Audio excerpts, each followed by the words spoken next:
Greetings, soul. Vanna here for Aries' weekend message. And wow, they were as ready as I am for this message.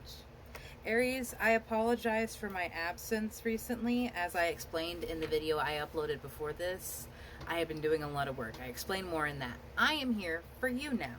The first card that came out for you is the Knight of Wands. And the first word that I feel with this is directionless. And I understand how that feels, especially when there is so much shifting in this world.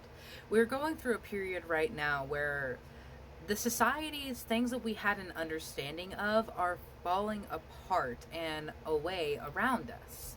The things that had been around forever are starting to collapse. Things that had always been a constant are being released. It's been burdensome with the Ten of Wands coming out here. But I also feel there's a depiction of the Ten of Wands that is often not shown, and I feel is important to point out because it's also very important for things that I have been going through.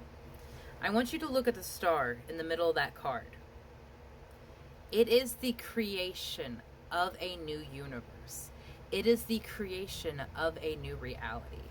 And that will take a lot of work. It will take a lot of work on your part because you can't just rebuild the world. You have to watch the old one burn, figure out what went wrong, and decide how you're going to move forward. And are you going to try to make it better, or are you going to aggravate the situation even more? There's the Two of Cups coming out.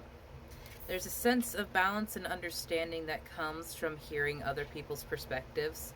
There's a sense of inherent comfort in having a sounding board to just vent to when everything gets so loud. And I understand this. As moving through the challenges of my business, I have reached many walls that I just needed to talk to someone about. And even if they didn't give me a solution, I could sometimes get there myself because I was speaking to someone else about it, verbalizing it out loud, collecting all the thoughts. Because when everything is jumbled up in here, it gets to be a mess. And you can't hold a cohesive thought. And then you've got squirrel brain. You're like, oh, I have to finish this exam, but I also have to water my plants, and my dog needs to go out for a walk. And then you're like, ooh, shiny thing, and you realize you hadn't eaten all day. It gets exhausting. And you can burn yourself out very quickly. But I don't believe you're without skill. Direction, perhaps. Support, maybe. But not without the skill or ability to do these things that you want to and need to do, Aries. And I can't give you much detail about what that is unless something comes through. It is your individual collective journey. It is an individual and a collective journey. I was like, why did I say that? That sounds like an oxymoron. Your journey as an individual aids, helps, and inspires the collective, because when we live in authenticity, we passively fill cups because we are just an air of love and light and abundance and joy. And that is something that we do not have a lot of in this world. But that also takes a lot of work on our part to get to that point of healing, because we have all experienced trauma. We have all experienced heartache and hurt that makes us feel very guarded with the Six of Cups in reverse. It makes us feel very guarded and as if we cannot share ourselves with other people. You weren't meant to be alone. Confidence is your key to success. New moon in Leo. Another fire sign for you, Aries. Confidence is absolutely a key to success when tempered by pride and understanding that you will always have more to learn. So it's good to be confident in the skills that you have. But to believe that you know everything and that you are perfect is false. You have conclusions are within reach. Full moon eclipse. And I very much feel that because, yeah, show the world the real you. We are done hiding. There are so many of us that are waking up and realizing the bullshit that the world is putting us through. From our governments taking away our freedom of speech for bullshit reasons, to a war and genocide. People suffering for no reason other than greed. That's what it's all about, is greed and control. And there are a lot of us that are realizing what it is. And we're saying no. And they're afraid because there are a lot more of us than there are of them. And so they try to divide us. They try to make us seem like we are not one, that we are not a collective, that we are not for each other. But we are. And the more we accept differences and reach out to people who are inherently different from us, the more we see of this world. What do you need to release with the waning moon? Trauma, hurt, and old memories may be coming to the surface. Things you have not thought about in years. They are coming to the surface not to aggravate the situation, not to remind you of everything that you've done, but because they're ready to be released. They're not supposed to be a part of you anymore because you're not that person. Yet so often we cling to our trauma, our hurt, or the betrayal that we have experienced, and we don't let that go. We hang on to that hurt forever.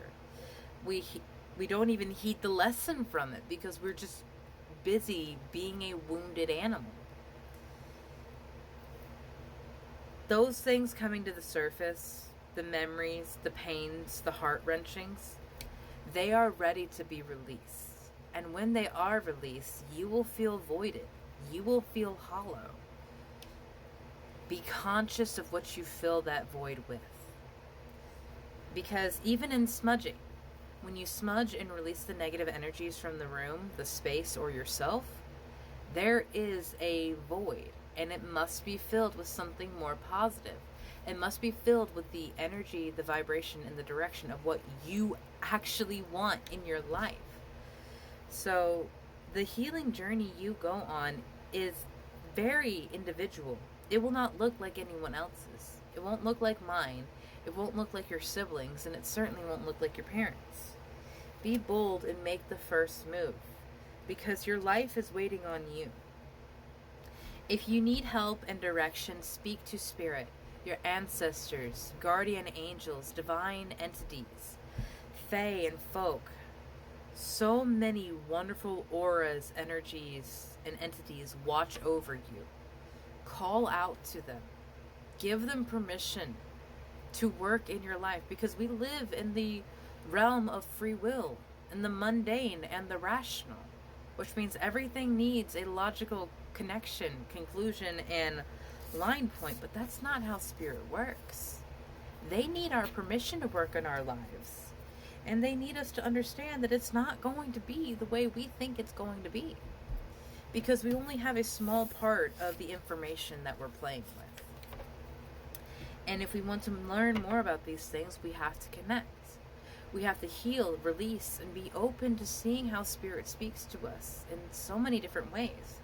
Because your gifts, your powers, your energies, they are not going to be like anyone else's, because you are a culmination of every experience you have gone through, the decisions that you have made, the reactions that you have had, the indecisions, things that you haven't done. You are a culmination of everything that has ever happened to you and everything you have ever chosen to do. And it is in that moment of awareness that you are an individual unlike anyone else that you find your strength, you find your power, and you stop comparing yourself to anyone but the person you were yesterday, because that's the only grounds you have.